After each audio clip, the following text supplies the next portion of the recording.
Hello, everyone. Welcome back to the Pro Football Historian channel. I'm your host, Flynn Given, and we're going to be recapping the draft. I said last week that I'd be doing a mock draft. I didn't actually do a video for the mock draft, but we'll compare what I thought on my mock draft that I posted 2 days before the draft and compare it to what actually happened today. Just a few minutes ago, the draft ended. So I thought it'd be a good time to recap. Again, if you hear the cat in the background, I apologize. Cat's next to me, so we'll be doing this together. So first pick, Trayvon Walker, got that correct. Rumors were the GM wanted Walker, head coach Peterson wanted Ike Ekwonu, and the owner might have wanted Aiden Hudson. I do not know if this is true; it's a rumor, but ultimately the GM, if that's the case, made the decision, and I think that's how it really should be. I know probably Peterson has a little bit more power over Balky at this point, even though Balky's been there a few years. But that's the job of the GM. They should be making the picks. And kind of reason I thought this could be the pick, not only was rumor and speculation, all that leaning towards this, I just thought going off prior history of Balky, he likes to go with the, not so like the project, but more the guy has a lot of talent, but might not have shown it. He likes to get that high upside superstar. He takes these risks and some that haven't worked. But I can't disagree with the pick. I honestly, this might have been the pick for I would have done. Go with the upside. He didn't really play the position he probably should have. He's on the best defense you can argue in the history of college football, especially in the last couple of decades. But either way, they'll ask him probably do a ton. They got already other former first round picks in Jason and Josh Allen, so they're gonna have a lot of good pass rushers and even run stuffers. So then Detroit, Aiden Hudson, not only the city connection just makes a lot of sense for this team, and he fits this defense very well. Very high floor player. Obviously, he was talked about a lot, so I'm going to just end it there. Very good pick for Detroit. Made sense. Again, Houston, they take Stingley. Obviously, a lot of controversy and speculation that they would have went in a different direction, but there was a report on Wednesday before the draft that they were looking at corner. And the day of the draft today, the time I'm recording this, they were looking at Stingley, and a lot of people were like, it's just rumor. But, the last few years, honestly, I don't know, it's just because the media is connected to these GMs or maybe the GMs are just not hiding this information and they're letting it slip, or people working in the building are letting it slip. But a lot of these rumors are just being correct. They're correct usually, especially the ones 1 or 2 days before the draft. Not only the Walker news, you also had, even recently, I remember Jerry Jeudy, the Broncos were at 15, were looking at him. It came out right before the draft, and that was what it was. And Daniel Jones of the Giants, that came out about a week before the draft. A little surprising, and that's what happened. So they take the corner. If it works out, it's a great pick. Obviously, a lot of risk in that pick and being the third pick. There's, again, very risky pick. And I don't think it's really a defense that needs great corner. Maybe Lovie Smith will change, but surprising at least. And Sauce Gardner, I had this mocked in the draft. Obviously, this is I've been my 3 out of the 4 I was correct. I just think it's a great fit. Nothing else to really add. The Thibodeau pick, I don't know how surprised I am. I just seen him mocked all over the board, and obviously it takes one team to love you and want to take you, and the Giants are that team. We'll see. I don't hard time seeing this being like this number one superstar, but I know people that believe he can be that guy. So I at least think he is a fit for the Giants. I just don't know if he's going to be that Myles Garrett type player that they're looking for. And obviously, I have him dropping all the way to 24. I've seen him even go in this early second. Um, he's not even. It's hard to. I've seen him if he's on the field and see how he looks. But in college, I don't know if I could even put him as a top 5 edge rusher in this class. But they took him at number 5, and he went to the Panthers. Great pick for them. I know people were saying maybe quarterback. I had thought it was very slim they were going to take a quarterback. I would think they wanted to trade out of this pick, and they just couldn't. They don't have a lot of picks, especially early up, so I don't know when they're going to get this quarterback. That's why I think they're going to probably be in the Mayfield Garoppolo discussion, or maybe they just go with Sam Darnold again, but I think that's unlikely. And the Giants with Evan Neal. Obviously, I had him at 5, so I had the right team, wrong pick. But the Giants got the 2 biggest needs on their team, and they filled them. Obviously, corner was in discussion because Bradbury, who knows where he's going to be. But so far, he's on the roster, so that's their biggest needs. They filled them. In Atlanta, the rumor also was Drake London. They liked him. And if they didn't take him there, Washington was interested in him. And I think that's probably what happened. Drake London went to Atlanta. Probably their number 1 receiver day 1. And Washington saw that, and they tried to back out. But so I got the right position, wrong player, and then Charles Cross. I thought it was, I had him going to Carolina because of all these picks, but none of the linemen went in the top 5, and so if I knew that, I would have had Cross going to Seattle. So great. I thought that was a decent selection. Dwayne Brown's probably not returning. That means for the Seahawks. Now 10, Garrett Wilson. I did get that correct. He wasn't one of my favorite receivers, but the high upside, if he hits, and he's probably like a Stephon Diggs type of player, and the Jets need that bona fide number 1. Again, I don't know if he is that, but a lot of people really liked him, thought he might have been even the best receiver in the class, some people.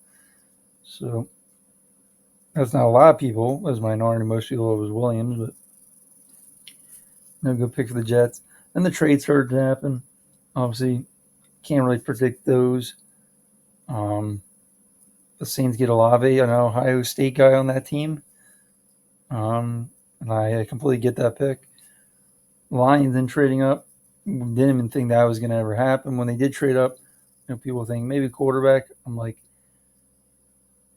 I didn't see that being the pick. I didn't know what they were going for. And they took Jameson Williams again. Great for the future of this team. They're going to have Amon-Ra St. Brown. You're going to have DJ Chark. So you got him now when he is healthy. So great. And I knew the Eagles were, because I follow a lot of Eagles reporters, John McMullen, guys like that. And they've always said if the Eagles are going to trade up, I know there's a report they were going to try to trade in the top 10, but Thibodeau got taken. And I knew they really wanted Jordan Davis. If it wasn't Williams, I don't think they were going to trade up for Williams.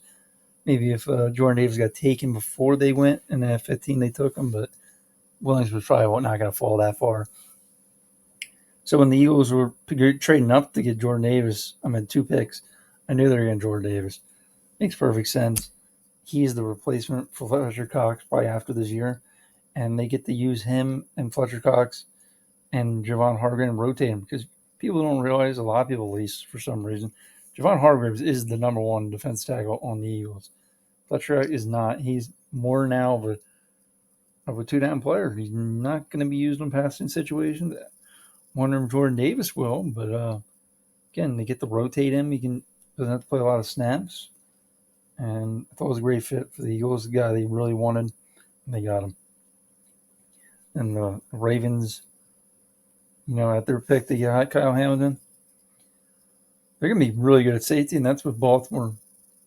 They're probably the one, maybe the high, out of all the teams in the league, they're probably viewed the safeties as the most important out of all the teams. Really view these safeties as very important. That's why they had Earl Thomas a few years back. Obviously had Reed, but even after Ed Reed's time, they had a lot of good safeties, experienced safeties. And now they got him and Marcus Williams and plenty of other good players. So, and then at 15, because Houston traded bad, they got Kenyon Green. I'm guessing they're going to have Titus Howard at right tackle and him at right guard. I'm not sure what they're going to do. But obviously they have Tunsil. Technically they have so many holes. Can't really think Kenyon Green at 15 is not a bad pick. Now, Washington, I think Jahan Dotson. I like Jahan Dotson. I didn't think he was a worth 16 pick, but they traded back and they got him. They must have liked him. Really helps their team. They got McLaurin. Who knows what happened to McLaurin? I think he's going to be the receiver of Washington anyway. So they're going to have him, McLaurin, for Wentz. Probably Wentz's best receiving corps in his career. And, because there's a lot of trades here, it's hard to say if I got them right or wrong. Obviously, Baltimore I got wrong. And I kind of just swapped picks. If I got Trevor Penny at 19, Kyle Allen 14, I would have got it right. But the trades really changed things. And Zion Johnson, I really liked him. He's just not a very athletic player for even an offensive lineman, but really helps Chargers. Now, who's the right tackle is the question. I still have that kind of hole on their team. Guess we'll see. Again, I had them again Wyatt, but still have the defensive tackle need. I guess they'll look for that in the second and third round. Day 2 of the draft, probably. Titans trade up. So the Eagles don't even have the pick. So obviously can't be right here. Unless I just pick Burks to the Eagles or something before the draft. But the Eagles now get A.J. Brown in that trade. I think the Eagles' offense is really good. Obviously, Miles Sanders is, I would say, an average back, but Gainwell, decent third down back. So the quarterback's the question. It's the only question really about the Eagles' offense. Other than maybe right guard, they still have a Kelsey at center, so even right guard, they're pretty much good there. I don't know. Really like the Eagles.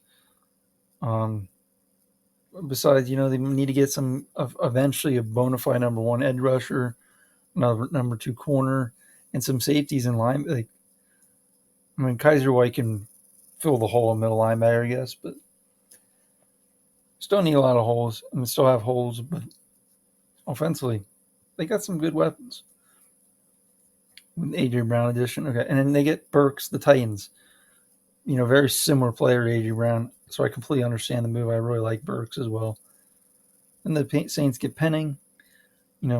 Fills that need at left tackle since they lost Armstead in free agency. Pittsburgh, Kenny Pickett got the wrong quarterback here. Another player going to, just like I said with Hudson going to Michigan, going to Detroit, Michigan, same place pretty much. You got, Kenny Pickett, Pittsburgh, Steelers. You got Equanu, pretty much, North Carolina going to Charlotte, Carolina. So it was weird. A lot of people in this draft, going to the same area pretty much. They don't have to even move far, if not even move at all.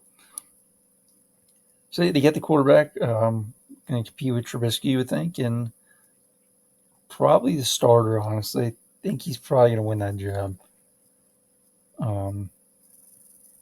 Maybe a couple weeks in, he'll get the job. Either way, I don't see Trubisky fending off a guy, Kenny Pickett, who has experience and can probably play day 1 in the NFL, even though I'm not very high on him. He does the same things Trubisky can do. Trubisky might be a little bit. They're both pretty good straight line runners. They're pretty fast, both of them. But I think Trubisky's a slightly better athlete, but not by much. Chiefs trade up to get Trent McDuffie, corner. Completely understand they need corners. At first, when I thought they traded, I'm like, oh, they're going to take a receiver in front of Green Bay. But no, I guess they were trying to jump. Which at the time was the Ravens here. I was thinking maybe they're trading up in front of the Ravens since the Ravens got there because they did the Marquise Brown trade with the Cardinals. But yeah, they took that. And then Green Bay takes a Georgia player, Quay Walker, who's been, he's a lot of people don't really understand this pick. Some people really do. Look, Green Bay really likes taking, because it might not have shown, they'll have a very high ceiling, even though they might be misses. But this is what the first round is. You're taking chances on some of these guys that might not have the production or might not have didn't show but have the talent. And Quay Walker has the size, the talent. He's played on the Georgia defense, so I can understand this pick. And they're going to put him inside. Him besides Devondre Campbell, he decided to do a 5-year deal. So this is going to be the best linebacker Green Bay's had in a decade plus. Probably Desmond Bishop, maybe a Hawk era. Probably the last time they had this kind of group. And then they have Chris Barnes, too, who's a solid player. And then the Bills trade up for Kaiir Elam. Well, I had to go to New England, but completely get this pick. I had Buffalo actually getting a corner and Andrew Booth, who didn't get taken in the first round. So I actually like Kaiir a little bit more. And I understand the pick. I think he's a little bit better man coverage compared to Booth, who's mostly just a cover 4 zone corner. Then the Cowboys take Tyler Smith. Very risky pick because he's the guy that doesn't seem like he's been coached how to play or pass protect at offensive tackle. And he has all the ability, but that Cowboys, I'm not saying they're reaching, thought he was going to be an early second day player since he had all these risks. He holds a lot, all these, because he hasn't been trained. And maybe they think they can do that, but, you're getting a guy on a team that already had penalty issues. You're going to have a learning curve with this player, at least. Unless they somehow get him to be a great day one player, which I think is unlikely. Now, Ravens, I think they picked a great player in Linderbaum. Like, this is probably the best team you could possibly go to. Linderbaum's a great run blocker. He's a good pass player, too. The run blocking on this team, great pick. Really love it. One of the best fits in this draft. And then Jermaine Johnson, I don't understand why he fell this far. I had him go to the Giants. The other team I would put him is the Jets. I completely thought he fit the Jets. And I just didn't think he was going to fall to the top 10 or get the 10 to the Jets. And plus, the Jets need a receiver as well. But they trade back and get him, which is surprising. Again, maybe more info will come out, but I viewed him as the third edge rusher in this draft, and I didn't even think it was that close after him. It was a fall off. Then Jacksonville trades up, get Devin Lloyd. They lost Miles Jack, so I get this.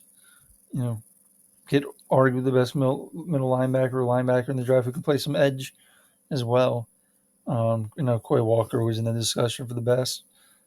And then Green Bay, the next pick, takes Wyatt Teamy or Quay Walker. So I think they heard on TV or somewhere. This is the first time, actually it was on TV, it was on ESPN, that one team has taken 2 players from the same school in this first round. I'm surprised that has never happened, but I was thinking both Georgia guys. There was 5 Georgia players in the first round. I didn't think Wyatt was ever going to go with that. I didn't think he was really a scheme fit, but I think where they're going to use him is when they get, a 4-man front defensively where they have Preston Smith, Gary. They'll have Wyatt next to Clark. And, then they don't have to play Wyatt on downs where they have 3 defensive linemen. Like, they have Jaron Reed, they signed a 1-year deal. So maybe Wyatt doesn't play much, but I think on pass rushing situation, they get him on the field. Jaron Reed can even be a good pass rusher, too. So they got flexibility, and then that's not including Dean Lowry, and this is one of the better defensive lines Green Bay's had in a long time too. Because it's been Kenny Clark and Dean Lowry. Occasionally he's okay, but not great, low end starter. But now you have Dean Lowry, arguably the fourth best defensive lineman now on this team, and you got T.J. Slater, just for a guy who was a fifth round pick. He looked decent, looked pretty good. Definitely a good run stuffer. So they got 5 defensive linemen that can really play in this league. And then they got, you would think Quay Walker's going to start right next to Devondre Campbell. They're probably not going to play 3 linebackers because, Bases rarely played. And then you got J.R. Alexander, Rasul Douglas, Eric Stokes. You got the safeties, Amos and Savage. It's going to be a really good defense. And in the discussion, maybe one of the best in the NFL, if not the best. Obviously, there's more days of the draft. There's a lot of discussion. Obviously, Green Bay didn't take a receiver, which people are going to be discussing. They got it tomorrow and the next day to figure that out. Then New England trades up and get Cole Strange. Surprise, I didn't hear a lot about him. I can't tell you how good he really is, but I know the Rams, it's funny, Sean McVay thought they can get him at 104. So I don't know if that's a shot really at the Patriots, but he basically said we wasted our time scouting him. Either way, University of Chattanooga, Tennessee, guy or Terrell Owens went to school actually. So that was 29-30 was George Karlaftis. Completely get this pick. I don't know if he's ever going to be a great pass rusher, but he's going to get you 5 to 8 sacks a year. And he can definitely play against the run really well. I completely get that, fits their defense. And who knows what Frank Clark and his future is with the team. Chris Jones, defensive tackle mostly. So again, they got some flexibility there. And Cincinnati takes Jacksonville. I think they call him a corner. I guess they're going to play nickel corner. He is a safety, but he can do both. And then Minnesota takes, Lewis Cine. So only one quarterback goes in this draft, which I'm not totally surprised. I only had 2, but that's just because I got Matt Corral the last pick. So we'll see where these other quarterbacks go. All the projects had some little risk to them, didn't get taken. Okay. That's all I really want to discuss. Get a quick preview. I really appreciate you listening. If you have any thoughts, comments, and again, you can check my Facebook page where I post when the draft picks happen, before even the network show the pick. I always update my page with any news. So I have Facebook, Twitter. I don't do as much on there, but I definitely post my blog articles there as well. So again, thanks for watching. Stay tuned, subscribe, and we'll make another video next week and maybe recap the other days of the draft. Have a great day, guys.